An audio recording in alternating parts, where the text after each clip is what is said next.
Hi, my name is Danielle O'Neill. I am a marriage and family therapist in Cleveland, Tennessee. We have been talking about anxiety, and so I wanted to share with you a skill that will help with your anxiety, especially if you are a parent or you're a teacher. So, when working with children, it can be very anxiety provoking when they are misbehaving and you feel like they are in control of you instead of you being in control of the atmosphere and the behaviors that are going on. So today I wanted to talk to you about limit setting. So now it's popular to talk about redirection, where you see a child misbehaving and you're like, oh, we'll play with this toy or this toy, which that's great. Redirection is effective because it distracts the child and it gives them a choice. And I also wanted to kind of bump it up a notch, even from redirection, because redirection is great. And at the same time, you can even go a step further that will help you to feel that authority, that will help you to feel like you can navigate the behaviors of the children, and also something that helps to make the limit even clearer. I think that's one of the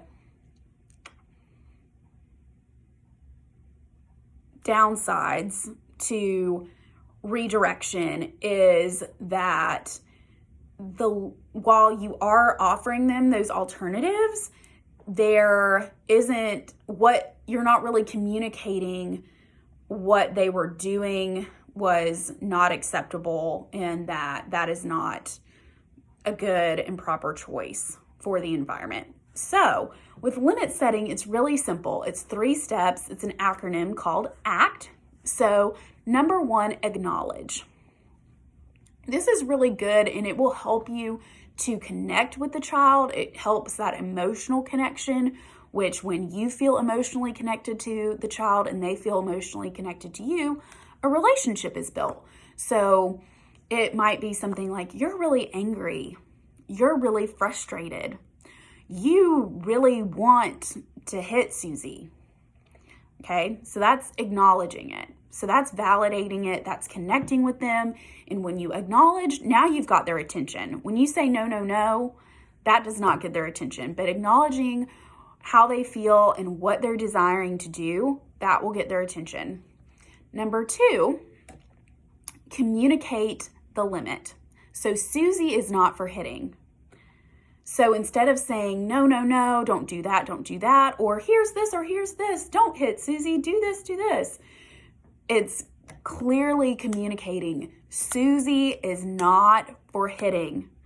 And that phrase and saying it in that way will help them to process it more clearly, and repeat it enough times, they will remember in the future. And so then you target the alternative. Maybe in my playroom, I have a bop bag. So if there's like a pillow, or I know in some environments, even hitting anything wouldn't be okay.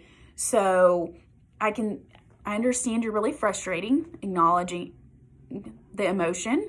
You're really wanting to hit Susie, acknowledging the desire, communicating the limit. Susie is not for hitting. You can go sit in the beanbag with the iPad for a minute, or you can roll this car across the floor as fast as you can. 2 acceptable alternatives. And so with that too, you are returning the responsibility to them. You're helping them to calm down by acknowledging what's going on, how they're feeling. You are communicating the limit, which is helping them to process like why this action is not okay. And then thirdly, with targeting the alternatives, it's a little bit more than just distraction. It's really wanting the child to make a decision and take responsibility that will in turn build self-esteem versus just, oh, look at here, And so that's the goal, is to really have them feel that responsibility. So again, with setting limits, it's 3 steps.